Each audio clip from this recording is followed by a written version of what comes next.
मतलब नहीं है। इन केन प्राक्रेन किस तरह नीतीश बाबू चाहते हैं कि मैं प्रधानमंत्री बन जाऊं और केन केन प्राक्रेन तेजस्वी बाबू चाहते हैं किस तरह हम मुख्यमंत्री बन जाऊं और सिर्फ इन्हीं दोनों आदमी के कैसे मुख्यमंत्री और प्रधानमंत्री बनाया जाए इसकी साजिश किया गया है 2022 के जातीय जनगणना।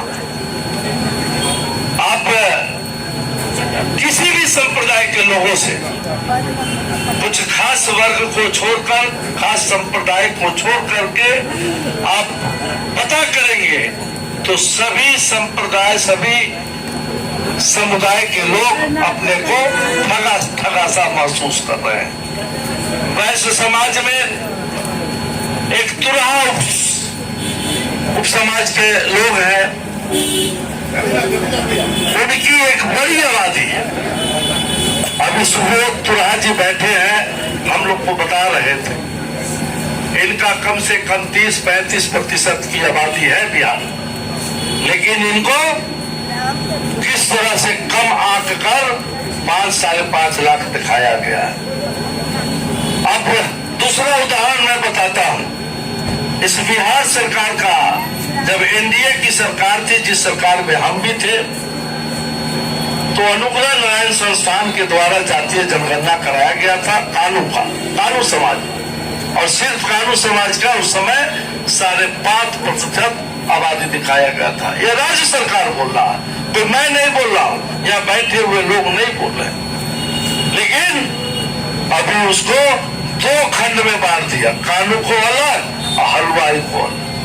जबकि कानू जाति है और हलवाई पेशा है, और दोनों को भी मिला दिया जाए तो 2.82% है, जबकि खाली 11 में 5.5% कानू समाज को दिखाया गया था।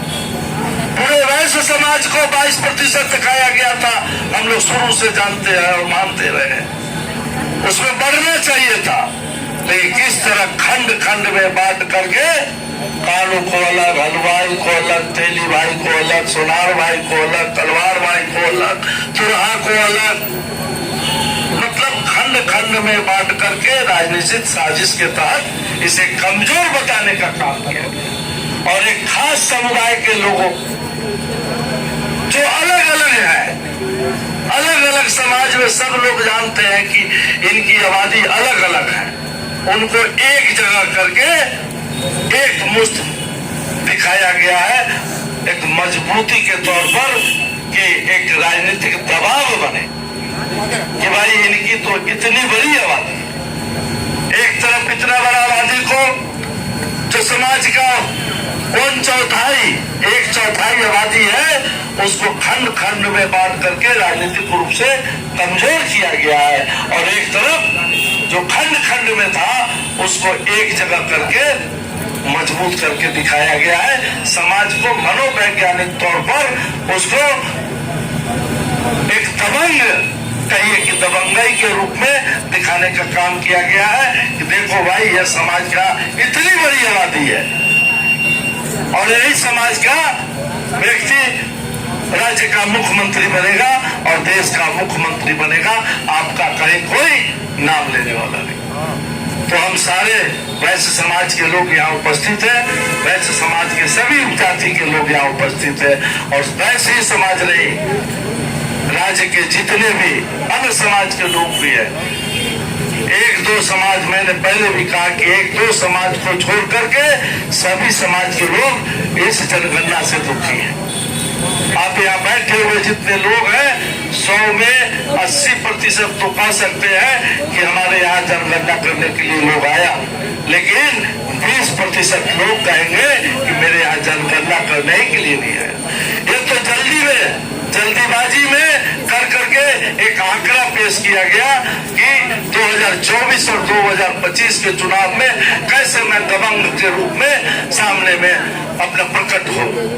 तो साथियों, हमारे नेता पवन जायसवाल जी आए हैं, विस्तार से बताएंगे, लेकिन वैश्य महासम्मेलन सिर्फ वैश्य की ही बात नहीं कर रही है, सभी समुदाय जिन समुदाय को दिक्कत है, जो समुदाय अपने को ठगा सा महसूस कर रहे हैं कि हमारी आबादी बड़ी थी, उसको कम करके आका गया है, खंड खंड में बांट करके दिखाया गया है, और एक समुदाय को खंड खंड में था उसको जोड़ करके दिखाया गया है। इसके विरोध में सभी बिहार के सभी प्रमंडल पर हम लोग धरना के कार्यक्रम से लोकतांत्रिक तरीका से राज्य सरकार को चेताना चाहते हैं कि आप चेतिए, अगर नहीं चेते तो 6 तारीख से जो विधानसभा चलने वाला है, हम विधानसभा नहीं चलने देंगे।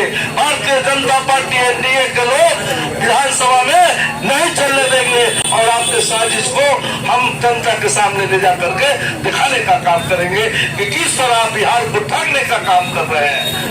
आपको बिहार से कोई मतलब नहीं है, रोज लूट हत्या बलात्कार हो रहा है।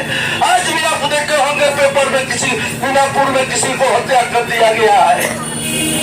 सरकार मस्त है, प्रशासन पस्त है, लेकिन कोई सुनने वाला नहीं है। सिर्फ राज भोगने में